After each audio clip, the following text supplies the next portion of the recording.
I don't think that life is about being happy. It's about just being okay with the present moment and the experience of that moment. And that's the concept of impermanence. It's happiness is going to come and happiness is going to go, just as sadness is going to come and sadness is going to go. And the suffering exists when we start holding on. When we start holding on to that feeling of happiness because we're afraid it's going to leave, we start to manipulate life and we start to become too tightly attached to the things that we think are bringing us happiness. An entrepreneur straight out of New York City, Michael Chernow. What's cracking?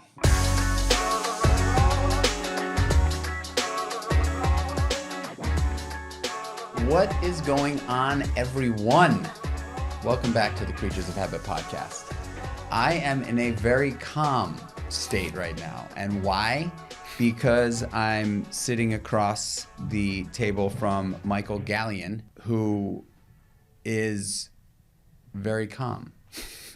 And literally, like, you know, it's so interesting. Experience for me is super important. My life professionally was based on experience for a long time in the world of hospitality.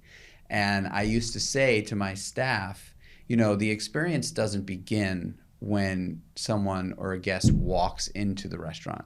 The experience begins as soon as they make eye contact with the establishment, as soon as they see it. And I'm not joking that I walked out of a room and I saw Michael sitting there, and immediately I was just like, huh. Michael is a life and business coach. He is a podcaster of the Letting It Settle podcast. He is an author. He's got a book coming out called Let It Settle, and he is a content creator. And all of his work is based around mindfulness and really trying to remember to take some time to be calm and maybe some quiet moments throughout your day that a lot of us in this hyper-connected, hyper sort of hustle kind of culture that we live in, we forget that we can take a breath and appreciate what's going on around us, that, you know, and especially things that don't have to do with generating, making, creating, doing constantly. And it's so perfectly timed for where I am in my life right now. So I get to hang out with Michael and talk to him about what he does. And hopefully, you know, we get some content for you guys to put in your back pocket and carry with you for the day, for the week, for the month, or for the rest of your life. So I'm really, really excited to have Michael on the show. Michael, welcome. Thank you. Yeah, I always say my job is calm. That's kind of the basis of what I do. It's just helping people find that space of calm. The Creatures of Habit podcast is loosely based around routine and habit and ritual. Things that, I mean, it all started with me, things that I did to sort of get me out of the depths of addiction and find this whole new way of living in recovery. Yeah. In a much brighter existence, right? And it really was, for me, if I had to put a finger on any of it, like one thing that really was the catalyst to helping me sort of stick to the plan, it was habits, also known as consistent decisions, right? And I think what you bring to the table, which is really awesome, and I think we hear the word mindfulness often these days, but very few of us put it into practice, right? And so if you can just give us a quick sort of snapshot of who you are, what you do, and why you do it. It's a big question. Yeah. So yeah, I mean, I think you explained really well at the beginning, but this all kind of happened through my own journey towards finding a space of calm and centeredness. I dealt with a lot of stuff growing up, dealt with a lot of trauma growing up, had also struggled with addiction and struggled with finding my space of sobriety there. And through that journey and this journey of different jobs and different just trial and error, I came to find that where I was at my best, at my peak, was when I could be as centered as possible, be as connected with myself as possible, and be connected with others as possible. And somehow that turned into a job. So I originally started out in musical theater and was a performer and singing on stage and singing around the world. And from there, I started getting severe panic attacks to the point where I could no longer perform. I couldn't audition. And so I'm here in New York, and the reason that I came to New York no longer exists. So I started trying to find different ways, tried everything that you can imagine to try and find my way through that anxiety so that I could just function in the world. And I found meditation and mindfulness in that pursuit. From there, I started teaching preschool. That was kind of the next phase of my life. So going from being a performer to being a preschool teacher. And I started utilizing a lot of the mindfulness tools that I was using for myself to just help me get to that baseline of calm, and using that in my teaching with children. And so from there, I went on to, from the preschool classroom, move on to the management team and start working in the corporate worlds there, and grew and grew and grew from there. But it was always, everything that kept coming with me was this: how do I infuse mindfulness into everything that I'm doing? How do I teach that and allow for that to be kind of the guiding force in my life? And so that led me to the pandemic, when the company that I was working for, that I had done really well at and has had this really lovely corporate career where I was traveling the world, all of a sudden went bankrupt. And it was this moment of, what do I do now? And so I decided that instead of going to find a job, I wanted to really focus on helping other people and really focus on building my own thing.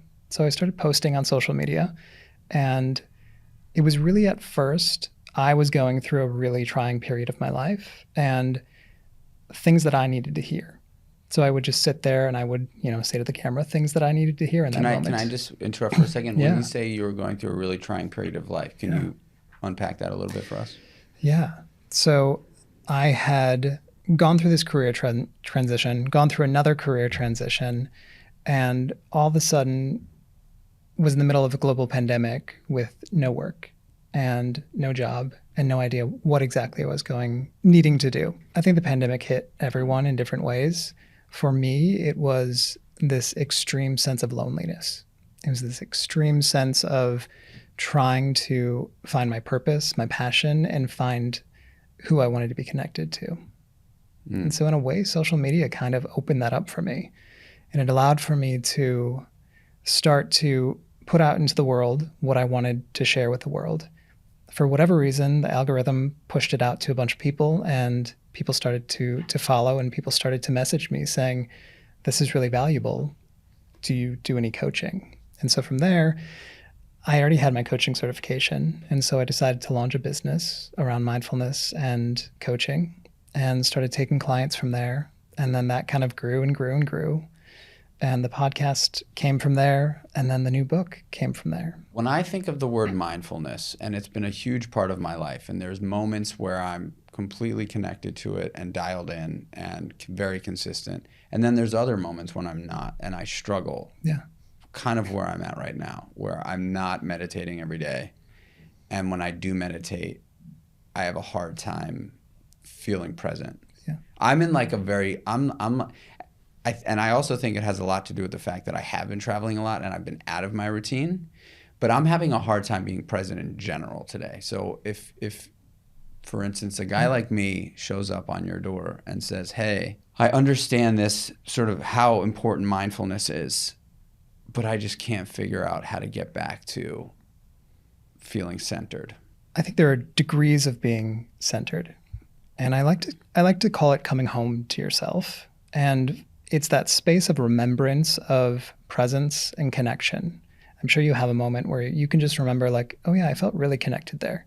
I felt really like I knew myself, like I was connected with the people around me. I was just in a good space. And we consider that kind of home. And it's that place where you're not always going to stay home. You're going to journey off, you're going to go out, and you're going to travel. But it's the place that you can always return to. And so the tools that I teach are, how do we just get ourselves one step closer back to home? And knowing that it's this journey of, we're going to travel away, we're going to come back.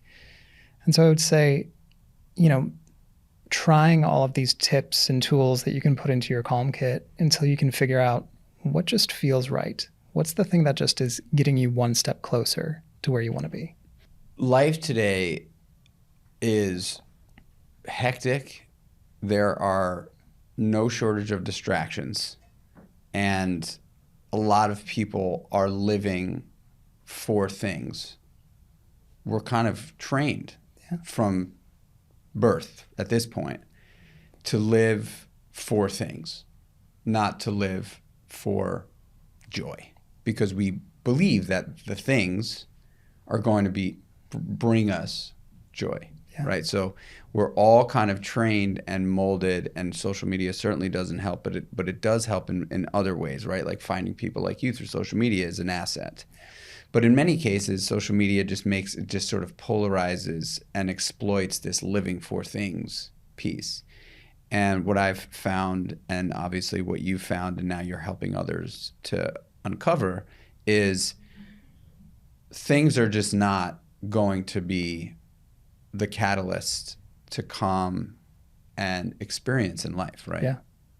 What kind of tools do you implement with your coaching clients? Yeah, I think especially when people look at building a future and thinking about this growth into where they want to be, the immediate things that come to mind is, well, this is the job that I want, this is the house that I want, this is the kind of car that I want. It's all these material possessions.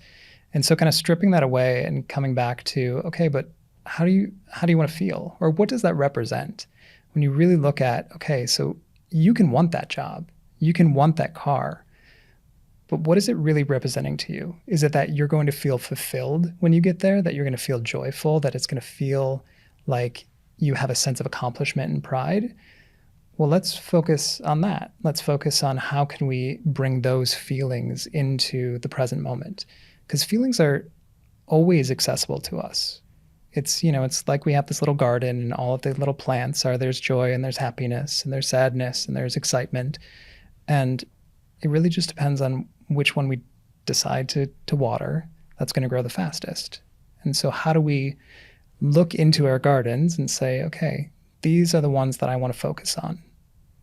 And so that's a lot of the work that I do, is just getting people to understand, what is it that you truly want in your life in terms of how do you want to feel? How do you want to show up every day? Mm-hmm. And then how do you put yourself in a space where you can be focusing on that, putting your mental energy into cultivating that in your life now? I mean, I would imagine, though, when you ask that question, 10 out of 10 people say, I just want to be happy, right? Yeah. A lot of people just want to be happy. Now, here's the caveat with that is, I don't think that life is about being happy. It's about just being okay with the present moment and the experience of that moment. And that's the concept of impermanence. It's happiness is going to come and happiness is going to go, just as sadness is going to come and sadness is going to go. And the suffering exists when we start holding on. When we start holding on to that feeling of happiness because we're afraid it's going to leave, we start to manipulate life, and we start to become too tightly attached to the things that we think are bringing us happiness. And when we are afraid and we fear that sadness or that loneliness or that emptiness, we start to push away from it so hard that we're running in the other direction. And when we can just kind of sit with everything and just be comfortable with it, it's that knowing that it's going to go, and that's okay. What kind of tools could you suggest to me and also to the audience listening to really help us actually be present? And I use an example of myself, right, where I love it when I'm in the moment.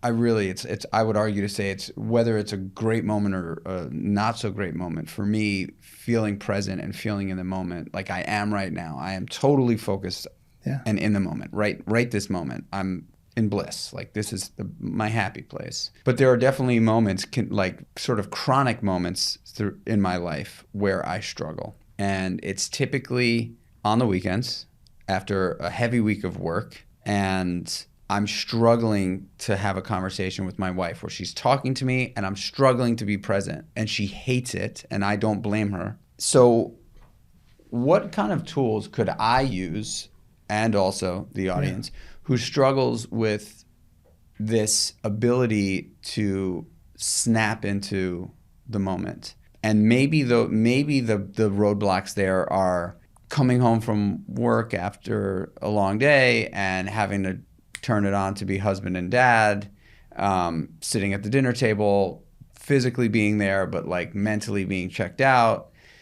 Are there things that you can suggest doing on a consistent basis that can help with that? In those moments, I would actually encourage you to start to be okay with the distraction, to notice the distraction, to be aware of it. So if your wife's talking to you and your mind is somewhere else, instead of feeling like you're beating yourself up to stay and keep coming back, you're actually creating tension there. It's creating this tension between where your mind is trying to take you and where you want to be. And so if you can just pause for that moment and say, okay, I'm really distracted right now. Let me just play that out in my mind. What is really calling my attention right now? Is it that I just need to think about something? Is it that there's actually something that my body is telling me it needs to take care of? And this is something that you can even share with your wife and just say, I just want to let you know right now, my mind is really, really distracted. Do you mind if I just take a minute? Mm-hmm. And that gives you the ability to start to address what you're being pulled to. And then you can begin to let that go, because it's not this tension. It's not this tug of war. So not only are you distracted, but once you start thinking about the fact that you're distracted, you begin to beat yourself up, which is true. And now you're just layering on the sort of barrier between you and the moment. Yeah. It's just like in meditation, people think that they're a really bad meditator because they have a lot of thoughts. And meditation is really not the absence of thought. It's the awareness of thought and then the conscious decision to redirect to a present moment experience. And so in your case, it's the awareness of the distraction and then making the conscious choice to redirect to the present moment, being your conversation with your wife. Meditation is a hot topic. It has been for a while now. Yeah. I mean, it's been happening for thousands of years, right? But like I would say in the last 10 years, there's lots of conversation and talk and momentum behind and about meditation. And there's so many different apps for meditation and styles of meditation. You know, you hear a lot of people talk about transcendental meditation as being like the one, you know, specifically from celebrities and things like that. If someone comes to you and says, I don't even know what meditation is supposed to be. I can't sit quietly without my head racing, you know, for more than 2 minutes. What would be a suggestion for if someone is actively looking to try meditation or make meditation a part of their routine? Start to experience it in real time. So it's, you know, if we're just sitting here right now, it's just start to become aware of the inhale through your nose. So just aware of what the air feels like when it goes into your nose. And then what does it feel like when it goes out? Just start to become really, really aware of the temperature of the air as it enters in through the nostrils. And then the temperature of the air as it exits, just noticing if there's any difference there. If you notice any thoughts that are there as they come in, just kind of note them and draw all that attention back to the curiosity of what does it feel like to breathe? Just breathing in and breathing out. You know, your mind is going to wander. It's there. But it's just how can I become curious about the present moment? Curious about, and that's why we do a body scan. It's just checking in. It's giving you a focused attention. It's what mantra meditations do. They give you that focused attention on something that is present. And that's really what meditation is. Your mind is going to be all over the place. I still have a super active mind, but it's that training yourself to just become aware of that thought, approach it without judgment. That's something that, you know, a lot of what I write about in the book is, yes, it deals with chaos and how can we find calm in the chaos, but it's also about how can you treat yourself gently and kindly and not beat yourself up for just these basic things that we all experience. Would you point to meditation for you personally as like the through line through all of your success and coaching sort of strategy? Yeah, I would say that it's really been the thing that has continued to just keep me here. And it's not always consistent. There's times when, you know, I forget to meditate, but I can always know when I haven't. I always know in my life when I haven't been in a consistent daily practice. Can you talk us through your current meditation practice, what you do, how long you do it for, what you think about, what time of day you do it? So mornings are when that's my time. I know everybody has a morning routine, and we should. I'm big on first thing in the morning, and I'm not going to lie, I check my phone. Like I do, I check my phone. That's my business. So I, check if there's notifications, if the world is blown up, whatever's going on. But then I make the conscious choice to put that away and do a meditation, just a mindfulness-based meditation. So I have my own practice where I just go through, starts with just awareness of the breath, then moves into a body scan, and then I move through a loving kindness meditation. So I think that's a big component of what I do is the loving kindness meditation, which is focusing on different groups of people and directing words of well wishes to them. So first to yourself, then to a neutral person in your life, a loved one, someone you had conflict with, and then to the world around you. And so it's just that allows for me to really have this understanding that the world is so much more than me. Can you break it down though? Yeah. Because I think, for me, right, when I'm listening to content like this and when I'm like looking for something new to try, I love to really understand, like, so you start with just being mindful of your breath. And you kind of just walked us through it, right? Like, I would imagine it's sitting somewhere comfortable in a quiet place, closing your eyes, and paying attention to your breath and doing exactly what you said. Temperature of the breath going in, temperature of the breath going out. How long do you sit in that phase for, typically? It's probably about 2 to 3 minutes. And then you go into a full body scan from the top of your head down to your toes. Yep, just checking in. And that's really probably a 5-minute meditation. Mm-hmm. And it's really checking in on how do things feel. I know that I carry stress in a lot of very specific areas. So it just gives me an understanding of, okay, how's my neck right now? How are my shoulders right now? Do you adjust them if there's like discomfort? Good question. No, no. So it's the awareness of the discomfort and the allowing for it to just be as it is. Eventually I'll go back and I'll, start to create movement if I need to. Mm-hmm. But, part of it is just that conscious awareness of what's going on right now. So you get from your head to your toes, and then you go into this kind and love. Yep, the loving kindness meditation. Loving kindness meditation. Yep. Can you walk us through that? Yeah. So this is my favorite. One of the things that I hated most when I first started meditating, I thought it was cheesy, I thought it was nonsense, has become really a staple practice for me. But the intention is to take different groups of people in your life. So we start first with yourself, and you start to direct words of loving kindness to them. So it's these well wishes. So mine is, may you be filled with loving kindness. May you be held in loving kindness. May you feel connected and calm. May you be happy and at peace. May you be well. And so the first thing you do is you start directing that to yourself. And for a lot of people, that's a really foreign feeling. People don't know how to take words of love and kindness directed at themselves and actually believe it without feeling like it's cheesy. So the next step is actually what kind of helps with that. And that's finding a loved one, a very dear person in your life, and directing those words directly to them. Dead or alive? Dead, alive, anyone. And there's an ease with which that comes. I'm sure, your wife, if you were to direct those words to her, it would be pretty easy. Mm-hmm. You could say those much easier than to yourself. Do you spend a certain amount of time with each person? It's just the length of the phrases. Okay. So just doing the phrases, sit with the feeling of what that feels like. And then you take that feeling that you gave to the dear one and you begin to envision someone who is neutral in your life. So a stranger of sorts, someone who you may, someone who you see in the hallway. You know them, you don't know their story, you don't know their life. And you take that same feeling of loving kindness directed to the dear one and direct it to them. And so it's just these well wishes being directed to this person. It helps you to begin to see beyond just they're no longer just a non-player character in your game.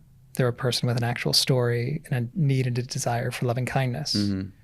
And then you bring to mind someone who you've had conflict with, which becomes really difficult for a lot of people, but it's really important to be able to see that person who you're angry with, that person who has caused you pain, and begin to direct those words to them. So what that does is it allows for you to begin to see beyond the story. So often we only know people by the feelings that they've given us. We only know people by the events that have taken place in our lives. And so this allows for you to see that while may have hurt you, while they may not deserve forgiveness in this moment, they are still a person who deserves loving kindness. And it's that ability to start to give that to them. And then from there, you open it up to the entire world, all creatures, all beings, and move into, I like to do it almost like you're watching a movie that's panning out, where it zooms in on your small little part of town and then goes into the entire city, then the state, then the country. And you start to recognize that there's these millions and billions of souls who are all just wanting love, all wanting kindness. And your ability to begin to share that with them allows for you to begin to see yourself as part of that world. And if everyone on this world, on this earth, is worthy of love and kindness, and you have the ability to give that to them, then you should be able to give it to yourself. And so you can begin to redirect it back to yourself at the end. And how long does that meditation typically take you? It can take 10 minutes, it can take 15, but you can also just kind of whip through these. As you were talking, I was really thinking about this idea that, especially when you said, it's hard for us to receive self-directed or just directed to us love and kindness. A lot harder for us to receive it and believe it than it is to give it, right? Yeah. And for some, it's hard to do both. But in general, I think it's way harder for us to take it. And it's so interesting. Fear is such a powerful emotion. I don't even know if fear is really an emotion, but it's a powerful thing, right? And what fear evokes in us is not only mentally debilitating at times, but also physically, can be physically debilitating. And it's so much more common for the response in a human to be acceptable in a scared or in fear for the general population to understand. But no one really talks about being in bliss because of the things that they're thinking about for the future. You know what I'm saying? Like we're all, it makes total sense. Like, I'm scared of this thing and it's making me anxious. Yeah. But rarely do you hear someone say, I feel so good about this amazing thing that's going to happen. Yeah. It's really, there's so much more of an emphasis on how fear impacts us than how incredible things can impact us. Yeah, totally. I've been using positive affirmations, right? Yeah. I've been using these affirmations that I will literally finish my morning routine with as I'm walking out of my little recovery room in the mirror. And in the beginning, when I first started, sort of implementing affirmations, it was more strategic based on where I was at in my life. So I would say things like, this thing that's coming up, this is going to be okay. You are going to be able to accomplish this. There's no one standing in your way outside of you. So this is your opportunity, Mike, to take a step out of the way. Your wife really does love you, whether you are in a fight or not. Like, your wife loves you and you love her. Like, I would say things like that. And it sort of evolved into, you're powerful, you're strong, you have what it takes, you know that this is going to be okay. And now I really do just make eye contact with myself in the mirror and I say, Chernow, you're a good guy. Everything's going to work out, man. Go out there and get it. And that's kind of where I've gone with the affirmations. That's awesome. And I think I had to work my way into that because it's so much easier and it rolls off our tongue so much faster and smoother to be like, you don't have it, dude. Yep. You suck. Yeah. You're not tall enough. Totally. You're not strong enough. You're definitely not handsome enough. No, you're not smart enough. You don't know how to run a company. You didn't go to college for this. You don't have an MBA. Yeah. Everybody around you is so much better than you. So much easier. Yeah. Like, those flew off my tongue like, pew, and saying the things like, you are smart enough. You are tall enough. You are handsome. You are strong. Like, those things are so much harder to really kind of conjure up, but ultimately believe. Yeah. And we're so conditioned to think that we need that motivating factor of telling ourselves that we're not good enough so that we will work harder. And we fear that we're going to be complacent if we say good, kind, nice things about ourselves. I like to consider that your gremlin voice, which is just that little gremlin who's up there who's telling you you're not good enough, you're not smart enough. And in the book I talk about, the gremlin that I discovered was, that you're not good enough, you're not smart enough, all those things. And there was this understanding that it really was trying to protect me. It would come up, it would pop up in those moments when I was coming close to something that was meaningful and important to me. It would come up in those moments when I feared that I was getting close to fear or shame or embarrassment. And it was almost like this way of it saying, you're not good enough, so you just shouldn't try. It was like trying to bargain with me or trying to like scare me out of doing the thing. And starting to identify that, and that's where mindfulness can be really important, is just identifying that voice is really powerful. Understanding that that voice exists. Michael Singer calls it your inner roommate. And understanding that there's this weird guy who lives up in your brain and tells you all these nasty things. Your inner roommate. Yeah. And, personifying that and thinking of it like, I call mine Magnor. It's this like, large, techie who lives in the basement who just likes to scream things. It becomes almost humorous. And it's just that indicator like, this isn't real. I don't need to listen to that. Just because you have a thought in your mind doesn't mean you have to be led by it. And then the difficult part is then taking it and how do we transform that? So it's one thing to have the conscious awareness. It's the other thing to make the choice to do what you're doing, which is to switch that voice. And so one of the ways that I work with people, and one of, I think, the most viral video I've ever had is with a self-love guided visualization, which is you start to imagine someone who you deeply care about. And imagine them coming in and sitting in front of you and looking into your eyes and saying the kind words that you need to hear. So those simple words of, you are good. There's nothing wrong with you. You're going to be okay. And then holding on to that feeling and redirecting it immediately to yourself in the form of, I am good. There's nothing wrong with me. And just that little reference point of what it felt like to be loved, and then using that as a way to turn that love inward can be really powerful. You said that you had a fair amount of trauma throughout your life. Yeah. I too have experienced a fair amount of trauma, and I'm, I just finished the book. I've been wanting to read it for a long time, but I just finished the book, The Body Keeps the Score. And super eye-opening book. Like, it's one of those books that you read where you're like, yeah. Why. That's what's happening here. Yeah. I'm not one of these people, though I don't think there's, like, I try not to be judgmental, but I'm not one of these people that have sort of victimized my trauma as well, that's what happened to me, so that's why I do this. But I've really tried to use it in a positive way and share my story about trauma so that I can grow from it, right? And use it as a tool for growth. Yeah.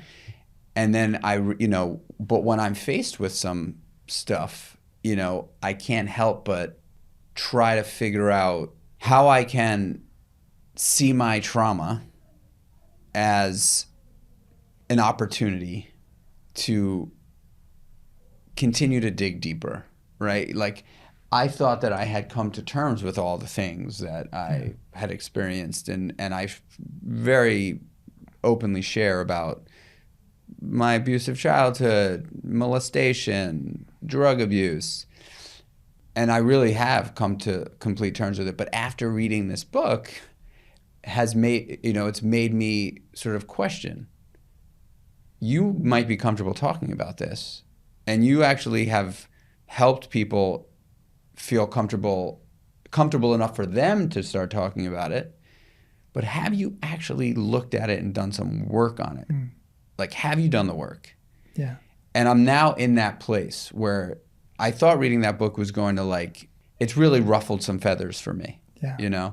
And I think you also having experience in the world of trauma as a child, what if somebody comes to you and genuinely just cannot have a self-love visualization, like literally doesn't understand how to, like, can say the things, like I could talk about my story and still inside, which I'm kind of like unearthing right now, there's so much more work to be done to sort of like really wrap my head around it. If someone comes to you and you're just like, well, we're gonna start telling ourselves that we're amazing, how do you get that person to actually begin to believe it?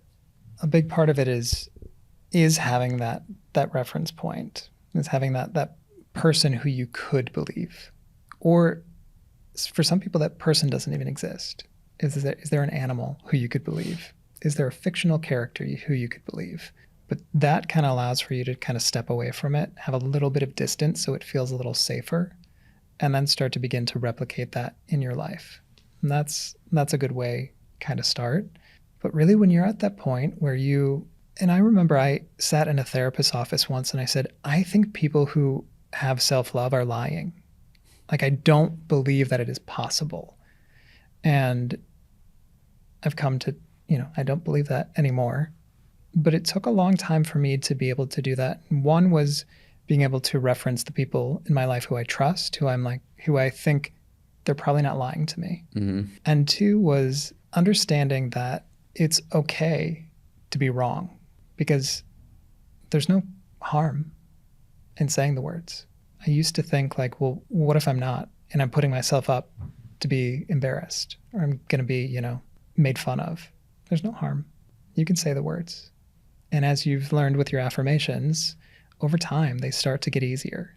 And you start to find your way of being able to say them to yourselves.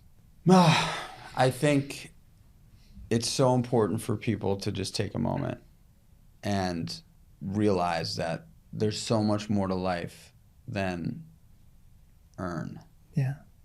There's so much more to life. And the word earn, I think, when you think about self-worth, it can get confused with net worth. Yeah. Right? Yeah. Self-worth for me, is how am I feeling right now? Mm-hmm. Right? Like, how am I feeling consistently? And it's hard, and I think it's hard for a lot of people to separate this idea that, like, yes, we want to all earn. We all want to have the ability to, hop on a plane and go on a vacation and enjoy where we are, and then come home and have a nice place to rest your head, and have a car that's not in and out of the shop all the time. Like, we all want those things for sure. And by the way, bring comfort to our lives, without a doubt. But I really do strongly believe that how we feel about ourselves is not directly tied to those things. Totally. Yeah. It is fully possible to be at the worst point in your life, at your lowest, and still be able to find a space of self-worth. Because worth is not contingent on anything that you do. It's not contingent on anything that you create, anything that you earn. It's intrinsic. It is you are worthy because you are here. Your mere existence on this planet means that you are worthy.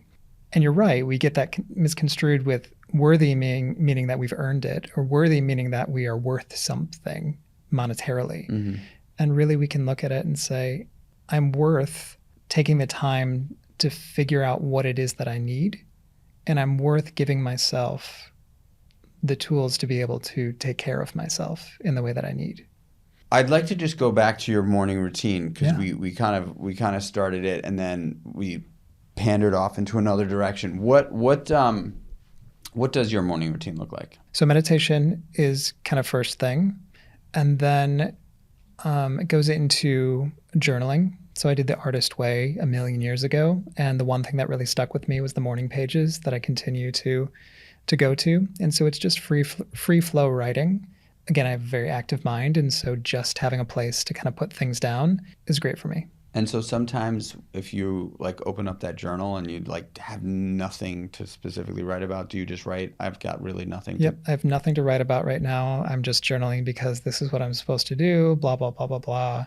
And it turns into something eventually. Mm-hmm. I try not to look back at them, but like after a few years, I'll look back and it's fun. It's interesting to see like, Totally. the things that I was dreaming of are the things that I have now. And that's crazy. One guy said to me a while back, sort of like a mentor figure. I like dip in and out of journaling, and I'll journal for a couple of years straight, consistent. And then for some reason, I'll just stop doing it. But this one guy said to me while we were working on this thing, he said, look, I want you to open up the back of your journal, and every Monday and every Friday, I just want you to write out your fears. That's it. I don't want you to think about it. I am fearful of, I am fearful of, I am fearful of. And then 3 months, so he was like, can you commit to that? And I was like, sure, I can commit to that. So 3 months later, he said, okay, let's open up that fear inventory that you wrote and let's look at it. And he was like, I want you to read them all to me. And there was whatever it was, 36 days worth of fear journaling. And he said, how many of those fears that you were concerned about actually came to fruition? How many of them happened? And I was like, not a lot. Yeah. And he was like, so, the whole purpose of the exercise is we spend a lot of time in fear. And most of the time, not all the time, but most of the time, those fears are fabricated in your mind. They don't actually happen. They don't come true. And so I think that that's just a great example of like how powerful journaling can be. Yeah.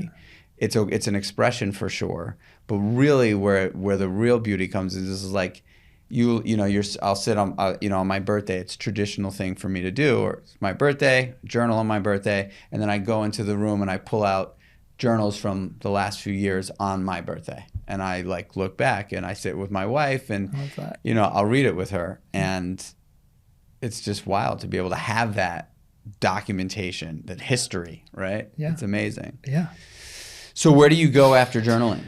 After journaling, I have a gym in our apartment, which is nice. So I go down, I'll do some sort of exercise, either weightlifting or just a little cardio, and then come up, make breakfast, and start my day. But it's pretty simple. It used to be much longer. It used to have breath work included in it, and then it would include going for a walk, and it would include all of these other things, cold shower thrown in there. But I've kind of just taken it down to it's pretty simple. It's really connecting. It's really important for me to start the day with meditation, with mindfulness. Journaling is important to me, and that's really what I need. Yeah, my morning routine also, and I will still kind of go back to it every once in a while. Used to have, it was like a 17-step process. and like I actually love doing all those things. Yeah. Like I genuinely love doing all those things.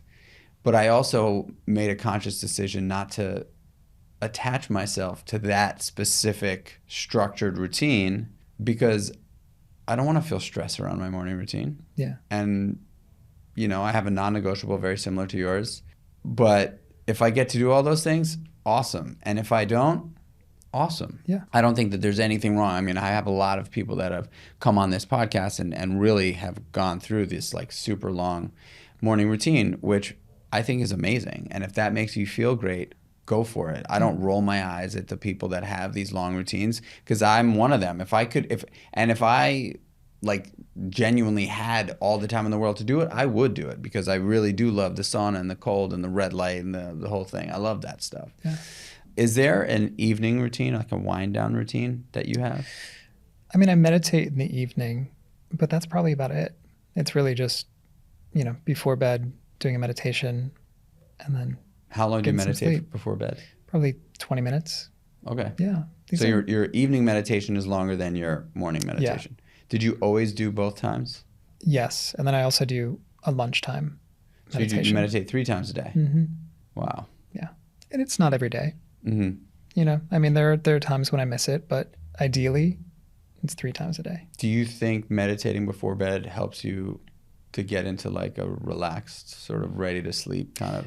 Yeah, I think especially since so much of my job is in social media, just having to be on social media so much is just makes your brain spin it in a different way. And this just kind of like unwinds it so that you can actually sleep. And I guess that leads me to one of the last questions I have for you. So we talked about a morning routine and what you do before bed. Are there, and you've already pointed out one of them, which is a sort of lunchtime meditation. Yeah. Are there any other habits or consistent decisions that you intentionally make throughout your day that have helped you really stay connected and grounded? One of the things that's been really important in my life has been empathy work and understanding empathy. And so there is a habit that I have, a daily practice of kind of empathy work, of understanding.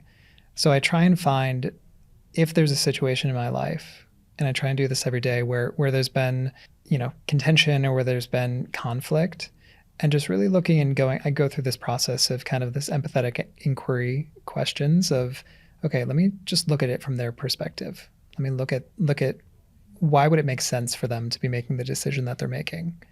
And it's this thing that just gives me this perspective of other people, that similar to the loving kindness meditation with the person you're needing to forgive, you see the story beyond just your world. And so that's a habit and a practice of mine. It reminds me a lot of my first business partnership. I was young as an entrepreneur, thought I knew everything, and if my business partner didn't agree with something that I wanted to do, I immediately was flustered and angry, and really I would beat myself up more than anything.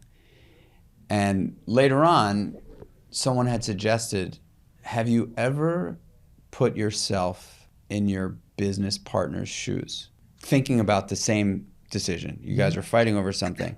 Have you ever took the opportunity, because it's totally available, to take yourself out of your way of thinking and putting yourself in his shoes, seeing it from the other side, from the opposing side? Yeah. Have you ever tried that?